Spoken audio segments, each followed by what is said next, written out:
लोकतान्त्रिक गणतन्त्रको संविधान जारी भएको दोस्रो पटक त्यसैगरी एकै चरणमा स्थानीय तहको निर्वाचन हुन गएको छ। देशभरको माहौल कस्तो पाउनुहुन्छ? धन्यवाद। सबभन्दा पहिलो कुरा त यो निर्वाचनतिर अब जनताको अभिरुचि बढ्दै गएको देखेको छु मैले।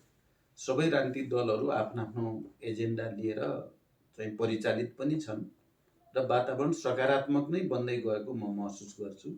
र यसपटकको निर्वाचनको मुख्य विशेषता के हो भने संविधान घोषणा भइसकेपछि पहिलो निर्वाचन सामान्यतः संविधान कार्यान्वयनको प्रक्रियाको एउटा आधार खडा गर्ने निर्वाचन जस्तो थियो। तर यसपटकको निर्वाचन किनकि गत सालदेखि संविधानलाई नै उल्ट्याउन खोज्ने र नेपाली जनताले लामो सङ्घर्ष र बलिदानबाट प्राप्त गरेका उपलब्धिहरू समावेशिता, समानुपातिकता, गणतन्त्र, सङ्घीयता, धर्मनिरपेक्षता जस्ता जे विशेषता छन् तिनलाई उल्ट्याउन खोज्ने, जनताले प्राप्त गरेका मौलिक अधिकारहरू जसले आर्थिक समृद्धिको आधारको पनि भूमिका खेल्छन् तिनलाई पनि उल्ट्याउन खोज्ने एउटा प्रवृत्ति देखा पर्यो। गत साल हामी सबैलाई थाहा छ प्रतिगमन विरोधी आन्दोलन नै गर्नुपर्ने स्थिति भयो। अहिले पनि दुईटा गठबन्धन जस्तो भएको छ, दुईटा मोर्चा जस्तो भएको छ यसपटकको निर्वाचनमा। एकातिर संविधानका मूलभूत विशेषता र मान्यतालाई अस्वीकार गर्ने प्रतिगामी प्रवृत्ति र त्यस किसिमको मोर्चा अगाडि आएको छ भने अर्कोतिर प्रतिगमन विरोधी आन्दोलनको क्रममा लोकतन्त्रको रक्षा, संविधानको रक्षा र राष्ट्रको रक्षा गर्ने भनेर जो गठबन्धन बन्यो वाम लोकतान्त्रिक गठबन्धन, त्यो गठबन्धन आम्ने सामने छन्। त्यसकारण यो पटकको निर्वाचनको मूलभूत विशेषता यो संविधानका उपलब्धिहरूलाई रक्षा गर्ने र अझ परिमार्जन गर्ने एउटा विचार प्रवृत्ति, अर्कोतिर यो संविधानलाई उल्ट्याउन खोज्ने र देशलाई कहीँ न कहीँ पछाडि धकेल्न खोज्ने प्रवृत्ति अर्कोतिर भएर चुनाव भइराखेको छ। बीचमा अरू जो साना पार्टीहरू छन् तिनीहरूको खासै यसमा तात्विक भूमिका हुन्छ भन्ने मलाई लाग्दैन। त्यसकारण एउटा प्रतिगमनकारी र एउटा अग्रगमनकारीहरूको बीचको सङ्घर्ष नै यसपटकको स्थानीय तहको निर्वाचनमा पनि मलाई लाग्छ प्रदेश र सङ्घसँग पुग्दा पनि यही दुईटा प्रवृत्तिको बीचमा, यी दुईटा मोर्चाको बीचमा नै मुख्य प्रतिस्पर्धा हुन्छ। अब निर्वाचन आउन मात्रै 10 दिन बाँकी छ। तपाईँ एउटा माओवादी केन्द्रको अध्यक्ष र सत्तारूढ गठबन्धनको प्रमुख नेताको हिसाबले निर्वाचनमा गठबन्धनका उम्मेदवार जति छन् उनीहरूको विजयको सम्भावना कति देख्नु भएको छ? हामीले जहाँ जहाँ सहमति गरेका छौँ जस्तो चाहिँ महानगरपालिका, उपमहानगरपालिका या नगरपालिका, गाउँपालिकामा पनि त्यहाँ चाहिँ जित म सुनिश्चित देख्छु।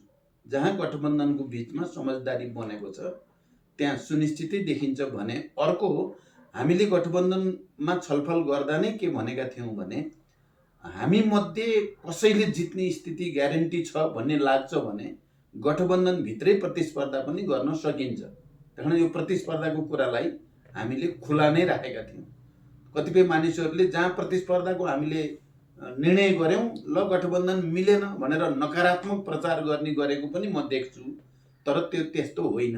गठबन्धनको केन्द्र या हामी संयन्त्रमा जे छलफल गरेका छौँ त्यो छलफल गर्दा जहाँ कुरो मिलेको छैन त्यहाँ चाहिँ प्रतिस्पर्धा गर्ने। तर प्रतिस्पर्धा गर्दा फेरि पनि यो संविधान, लोकतन्त्र, गणतन्त्र, संघीयताका पक्षधरहरूको बीचमा नै प्रतिस्पर्धा गर्ने र उनीहरूको जित सुनिश्चित गर्ने भनिएको हुनाले मलाई लाग्छ गठबन्धनको पक्षमा नै अब माहौल बन्दै गएको छ। आउने 10 दिनभित्र देशैभरि एउटा नयाँ परिस्थिति बन्छ र गठबन्धन विजयी हुन्छ। अहिलेसम्म जुन नेपालमा परिवर्तनका एजेन्डाहरू छन् र त्यसको सूत्रधार माओवादी केन्द्र र त्यसको नेतृत्व हिसाबले तपाईँ नै हुनुहुन्छ। तर निर्वाचनमा गठबन्धन बन्दै गर्दा र माओवादीले उम्मेदवार मनोनयन गर्दै गर्दा नेतृत्व चाहिँ जसको नेतृत्व नीति उसको नेतृत्व भनियो, तर नेतृत्व छोड्यो भन्ने आलोचना छ, टिप्पणी छ। अब यो विषय चाहिँ अलि गम्भीर र संवेदनशील विषय छ। पहिलो कुरा नेतृत्व भनेको के? नेतृत्व भनेको विचारको नेतृत्व, राजनीतिक मुद्दाको नेतृत्व, देशको राजनीतिलाई एउटा नयाँ मोड दिने, गति दिने नेतृत्व। त्यसरी भन्ने हो भने माओवादीले नेतृत्व कसैलाई पनि छोडेको छैन, माओवादीले नै नेतृत्व गरिरहेको छ। तपाईँ हेर्नुभयो भने यो गठबन्धन निर्माण कुन परिस्थितिमा भयो, प्रतिगमनको खतरा कहाँसम्म पुगिसकेका थियो र देश दुर्घटनामा जानै लागेको बेलामा कसको पहल र कसको नेतृत्वमा यसको रक्षा भयो भनेर तपाईँ हेर्नुभयो भने, चाहे आन्दोलन सडकमा हेर्नुहोस्, चाहे गठबन्धन निर्माण प्रक्रियामै हेर्नुहोस्, माओवादी केन्द्रले नेतृत्व गरेको छ। अहिले निर्वाचनको यो समग्र प्रक्रियामा पनि हामी नेतृत्व नै गरिराखेका छौँ भन्ने मलाई लाग्छ। मानिसहरूले जसले यसको गहिराईमा गएर चिजलाई बुझेका छैनन् या बुझ्न चाहेका छैनन्, उनीहरूले लगाउने आरोप या चाहिँ प्रश्न त एउटा कुरा हो, तर मेरो ठाउँबाट मैले हेर्दा यो समग्र प्रक्रियामा माओवादीले नै नेतृत्व गरिराखेको छ। जहाँसम्म तपाईँ सङ्ख्या इत्यादिको कुरा गर्नुभयो भने त्यो तथ्याङ्क हिजो 74 को चुनावलाई पनि ध्यान दिने, अरू पनि ध्यान दिने धेरै धेरै कारणले काम गरेका छन्। त्यसकारण कहिलेकाहीँ हामीले नै प्रस्तावित गरेर तपाईँ प्रधानमन्त्री हुन पर्यो भनेर हामीले नेपाली काङ्ग्रेसलाई भन्यौँ होइन, सङ्ख्यामा पनि हामीले भनेका छौँ।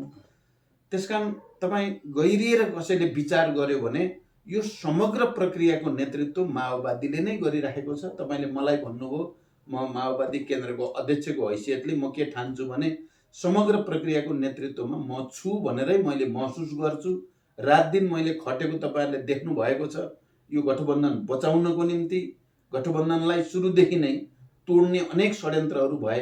यसलाई बचाउनको लागि पनि माओवादी केन्द्रले नै मुख्य भूमिका खेलेको कुरा मलाई लाग्छ। आम नेपाली जनतालाई अब यो कुरा थाहा भइसकेको छ, राजनीतिज्ञलाई पनि थाहा भएको छ, पार्टीहरूलाई पनि थाहा छ। उही भन्न चाहने र नचाहने मात्रै कुरा हो। त्यसकारण वस्तुत चाहिँ माओवादी केन्द्रले नै अहिले पनि राजनीतिक एजेन्डाको, गठबन्धनको, सरकारको यी सबै प्रक्रियाको पनि नेतृत्वदायी भूमिका खेलिराखेकै छ। सङ्ख्याको कुरा गर्दा अघिल्लो निर्वाचनमा 753 तहमध्ये 106 तहमा माओवादीले प्रमुख स्थान विजय गरेको थियो। यसपटक त्यो सङ्ख्या कति बढ्ला जस्तो तपाईँ आकलन गर्न सक्नुहुन्छ? अब हाम्रो कोसिस चाहिँ बढाउने हुने नै भयो।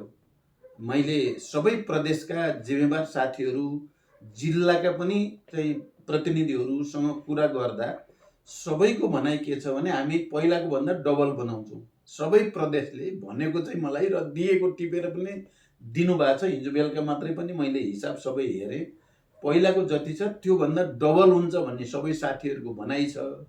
अब हाम्रो पालिकाको सबै मोटामोटी हेर्दा पनि पहिलाको भन्दा हाम्रो गुणात्मक ढङ्गले बढ्छ, त्यो कुरा पक्का हो।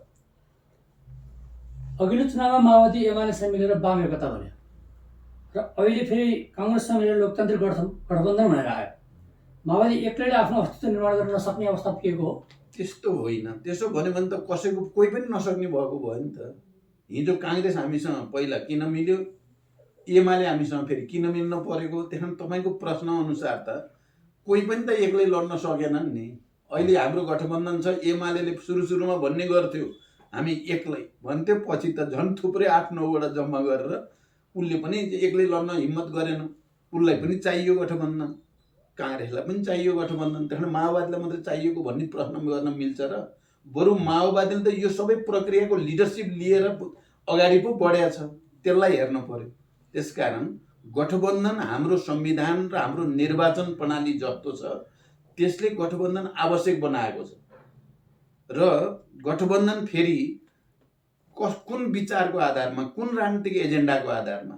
अहिले मैले हेर्दा जो शान्ति सम्झौताका पक्षमा, सङ्घीय लोकतान्त्रिक गणतन्त्रका पक्षमा छन्, हिजो 12 बुद्धे समझदारीदेखिको सहयात्रीहरूको बिचको गठबन्धन चाहिँ वैज्ञानिक, स्वाभाविक र गतिशील गठबन्धन हो। त्यसको विरुद्ध जाने गठबन्धन चाहिँ प्रतिगमनतिर जाने गठबन्धन हो। त्यसकारण यहाँ माओवादी मात्रै एक्लै आँट नगरेको हो भन्ने होइन, कसैले नै आँट गर्ने स्थिति छैन अहिले देशको। यदि हामीले त भनेका छौँ चाहिँ निर्वाचन प्रणाली पूर्ण समानुपातिक हुने हो भने यो स्थिति हुँदैन। सबै आफ्नो आफ्नो शक्ति अनुसार लड्ने, अनि त्यसपछि जति मत पाइन्छ त्यही अनुसार भागभण्डा हुन्थ्यो। त्यस्तो चाहिँ अहिले छैन।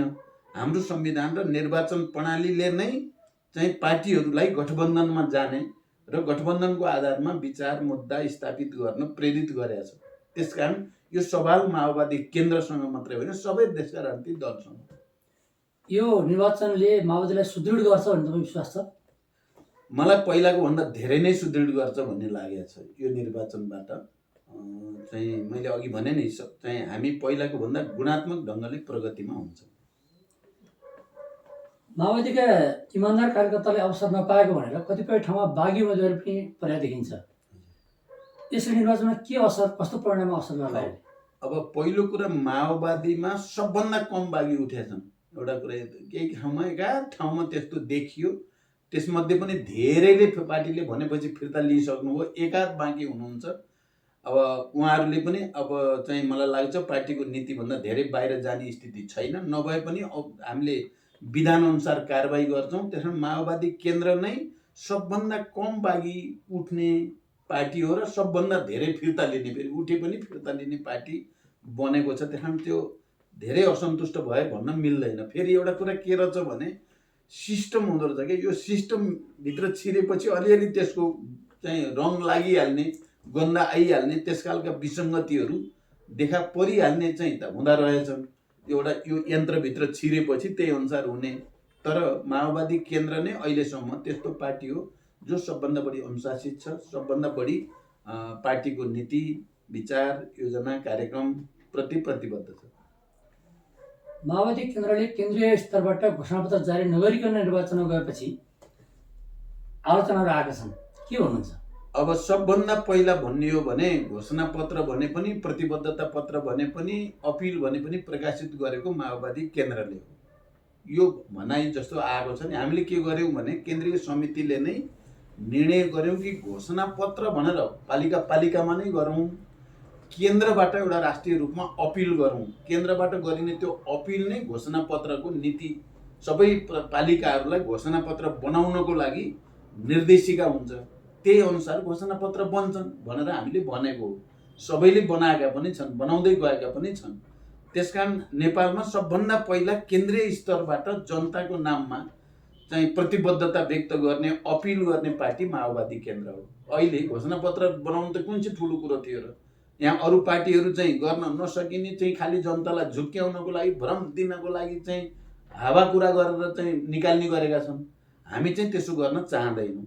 हामी लोकल इलेक्सनमा, स्थानीय चुनावमा स्थानीय तहकै जनताको आवश्यकता, मर्म, भावना अनुसारका घोषणा सबैले निकालौँ, केन्द्रले नीतिगत निर्देशन केन्द्रले गरोस् भनेर हामीले अपिल प्रकाशित गरेको। यो गठबन्धनको कारण गर्दा महिलाको प्रतित्व घट्यो भन्ने आइरहेको छ। अब एउटा कुरा, यो टेक्निकल्ली यो साँचो कुरा हो, किनभने संविधान र कानुनले अलग अलग पार्टीबाट प्रतिनिधित्व गराउँदा महिला दिनै पर्ने अनिवार्य भन्ने छैन। एउटै पार्टीले उम्मेदवारी दिना मात्रै एउटा पुरुष एउटा महिला भन्ने भएको हुनाले गठबन्धनको कारणले चाहिँ कानुनत महिलाको प्रतिनिधित्व कम हुने खतरा पैदा भएकै हो, हुँदो रहेछ। हामीले गठबन्धनमा छलफल गऱ्यौँ कि महिला सकेसम्म महिलाको सङ्ख्या घट्न दिन हुँदैन। महिलाहरूलाई चाहिँ पार्टी अलग अलग पार्टीले दिँदा पनि एउटाले पुरुष दियो भने अर्कोले महिला दिने गरौँ भनेर धेरै छलफल गऱ्यौँ, मिलाउन कोसिस पनि गऱ्यौँ। गर्दा गर्दै पनि भने जस्तो अझै भएको लाग्दैन, यो पहिलो कुरा। तर हाम्रो पार्टीको हकमा भने मैले पार्टी केन्द्रको तर्फबाट देशभरि सर्कुलर गरेको छु कि सबैतिर महिलालाई प्राथमिकता दिन पर्यो। चाहिँ प्रत्येक जिल्लामा कम्तीमा चाहिँ एउटा पालिका प्रमुख हुने वातावरण बनाउनु पर्यो र चाहिँ प्रत्येक पालिकाभित्र कम्तीमा एउटा वडा चाहिँ महिलाले पाउने हुन पर्यो र महिलाको सङ्ख्या जसरी हाम्रो पार्टीले 35% पार्टीमा प्रतिनिधित्व गर्ने वैधानिक व्यवस्था गरेको छ, त्यही अनुसार फेरि महिलालाई चाहिँ देशभरि राज्यमा प्रतिनिधित्व गराउने कुरामा पनि ध्यान दिनुपर्छ भनेर हामीले सर्कुलै गरेका छौँ। हाम्रो पार्टीको तर्फबाट महिला सम्बन्धी त्यस्तो केही नीतिगत या व्यवहारिक समस्या होइन। तर गठबन्धनभित्र चाहिँ यो चाहिँ प्राविधिक भनौँ या कानुनी समस्या चाहिँ अलिकति भएको छ। मलाई लाग्छ यो कानुनै बदल्न पर्ने मैले देखाएको छु। कानुन नै बदलेर महिला हुनै पर्ने बनाउनु पर्छ र मात्रै महिलाको चाहिँ प्रतिनिधित्व अझ बढाउन सकिन्छ। यो 6वटा महानगर र भरतपुर विशेष गरी जहाँ त्यहाँ बागी उम्मेदवारी पनि परेको छ नेपाली काङ्ग्रेसका पुरानो नेता, त्यसै गरी 11 उपमहानगरपालिकामा उठेका गठबन्धन उम्मेदवारहरूको विजयलाई सुनिश्चित हुन सक्ने आधार के छ? अब पहिलो कुरा चाहिँ महानगरपालिका र उपमहानगरपालिकामा गठबन्धनभित्र गम्भीर छलफल परामर्श गरेर सर्वसम्मत ढङ्गले निर्णय गरिएको छ। बिचमा एकाध बागी भनेर उठेका भए पनि धेरै जसो चाहिँ फेरि फिर्ता भइसकेका छन्। भरतपुरमा चाहिँ बाँकी छ, तर त्यसले गठबन्धनको निर्णयमा कुनै तात्विक फरक पर्छ भन्ने मलाई लाग्दैन। किनकि यो अलिकति दीर्घकालीन ढङ्गले राष्ट्रको संविधानको लोकतान्त्रिक गणतन्त्रको रक्षाको दृष्टिकोणले विचार गरेर गरिएको निर्णय हो। त्यस कारण मलाई लाग्छ महानगर उपमहानगरपालिकाको हकमा जे हाम्रो चाहिँ गठबन्धनले निर्णय गरेको छ, जुन उम्मेदवारहरू अगाडि सारेको छ, सबैका सबै मेरो विचारमा यो चाहिँ 100% नै विजय हुन्छ भन्ने मलाई लाग्छ। एकाध बागीले त्यसको चाहिँ मूलभूत चाहिँ परिणाममा केही फरक पर्दैन। देशभर मैदानमा उत्रिएका उम्मेदवारहरूलाई तपाईँ के भन्न चाहनुहुन्छ? म फेरि पनि के भन्न चाहन्छु भने हाम्रो देश अब राजनीतिक परिवर्तनको एउटा प्रक्रियाबाट गुज्रेर अब संविधान कार्यान्वयनका सन्दर्भमा दोस्रो पटक निर्वाचनमा हेलिएको छ, होमिएको छ। हामी सबैको उद्देश्य हुनुपर्छ राष्ट्रको एकतालाई अझ खँदिलो र मजबुत बनाउने यो निर्वाचनबाट, अनि सङ्घीय लोकतान्त्रिक गणतन्त्रलाई अझ बलियो बनाउने, संविधानका सकारात्मक सबै परिवर्तन र उपलब्धिहरूको रक्षा गर्ने र यसलाई अझ परिमार्जनको निम्ति वातावरण बनाउने, स्थानीय तहमा प्राकृतिक साधन स्रोत, मानवीय स्रोत सबैको सदुपयोग गरेर स्थानीय स्तरलाई नै भावी समाजवादी राज्यको भ्रूणको रूपमा विकास गर्ने, यो उद्देश्य हामी सबैले राख्नुपर्ने हुन्छ। जुनसुकै पार्टी भए पनि हामी जो संविधान मान्छौँ भनेर प्रतिबद्धता गरेका छौँ, संविधान मान्छौँ भनेर हामीले हस्ताक्षर गरेका छौँ, हामी सबैको दायित्व हुन आउँछ यो स्थानीय तहको निर्वाचनमा संविधानले चाहिँ निर्दिष्ट गरे अनुसार समाजवाद उन्मुख राज्य, त्यसको भ्रूणहरू स्थानीय तहबाटै बन्ने हो। संविधानले स्थानीय तहलाई पनि स्थानीय सरकारको रूपमा परिभाषित गरेको छ र त्यसलाई त्यसरी नै अधिकारहरूको प्रत्यायोजन पनि गरिएको छ। त्यसकारण प्राकृतिक साधन स्रोतको सदुपयोगदेखि समुदायको हक अधिकारलाई अझ बढी सुदृढ गर्ने र विकासको एउटा नयाँ गति जगैबाट पैदा गर्ने, जनताको आवश्यकतालाई शिक्षा, स्वास्थ्य, रोजगारी सबै विषयमा चाहिँ ध्यान केन्द्रित गर्ने एउटा भ्रूणको रूपमा भावी समाजवादको एउटा आधारशिलाको रूपमा यसलाई लिनुपर्छ। म सबै उम्मेदवारहरूलाई यही उद्देश्यको साथ, उत्साहको साथ र दृढताको साथ यो निर्वाचन प्रक्रियामा अगाडि बढ्न अपिल गर्न चाहन्छु। तपाईँ एउटा गणतन्त्र नेपालको प्रथम प्रधानमन्त्री पनि हुनुहुन्छ। नेपालमा संहिता कार्यान्वयन गर्ने, संविधान जारी गर्ने पनि प्रमुख तपाईँको नेतृत्व थियो। यति बेला भइरहेको स्थानीय चुनावमा मतदाताहरूलाई के भन्न चाहनुहुन्छ? मलाई लाग्छ नेपाली मतदाताहरू, आम नेपाली जनताले देशको राजनीतिक उतार चढाव, घुम्ती मोडहरू सबै अनुभव गर्नुभएको छ, बुझ्नु भएको छ। यो राष्ट्रलाई अप्ठ्यारो परेको बेलामा कसले बचाएको छ, कुन पार्टीले, कुन नेतृत्वले भन्ने कुरा पनि गएको 15-20 वर्षको अवधिमा जनताले नजिकबाट अनुभूत गरेको स्थिति छ भन्ने मलाई लाग्छ। त्यसकारण म आम मतदाताहरूलाई मैले गर्ने अपिल के हो भने नेपालमा यो परिवर्तनको रक्षा गर्ने र यसलाई सुदृढ गर्ने एउटा विचार, प्रवृत्ति र नेतृत्व छ। एउटा यसलाई नरुचाउने र फेरि फर्केर पुरानैतिर जान खोज्ने, फेरि पुरानै निरङ्कुशता, पुरानै अराजकतातिर जान खोज्ने एउटा विचार, प्रवृत्ति र नेतृत्व छ। त्यसकारण आम नेपाली मतदाताले यति बेला इतिहासको यो बिन्दुमा उभिएर यो परिवर्तनको रक्षा गर्ने, जसमा नेपाली जनताका हजारौं छोराछोरीहरूको बलिदान भएको छ। यो परिवर्तन सङ्घीय लोकतान्त्रिक गणतन्त्र ल्याउन हजारौं बेपत्ता भएका छन्, हजारौं घाइते अपाङ्ग भएका छन् र अनि लाखौं करोडौं जनताको यसमा सहभागिता छ। यसको रक्षाको पक्षमा को छ र यसलाई कसले भत्काउन खोजेको छ भन्ने कुरालाई गहिरो गरी विचार गरेर, कसैको लोभ, लालच या दबाब, धम्कीको पछाडि नलागिकन आफ्नो अन्तरात्माको आवाज, कसले राष्ट्रलाई एकताबद्ध राख्न खोजेको छ, कसले जनतालाई साँचो अर्थमा सेवा गर्न खोजेको छ, कसले यो परिवर्तन ल्याएको हो भन्ने कुरालाई विचार गरेर मतदान गर्न म सम्पूर्ण मतदाताहरूलाई हार्दिक अपिल गर्न चाहन्छु। धन्यवाद।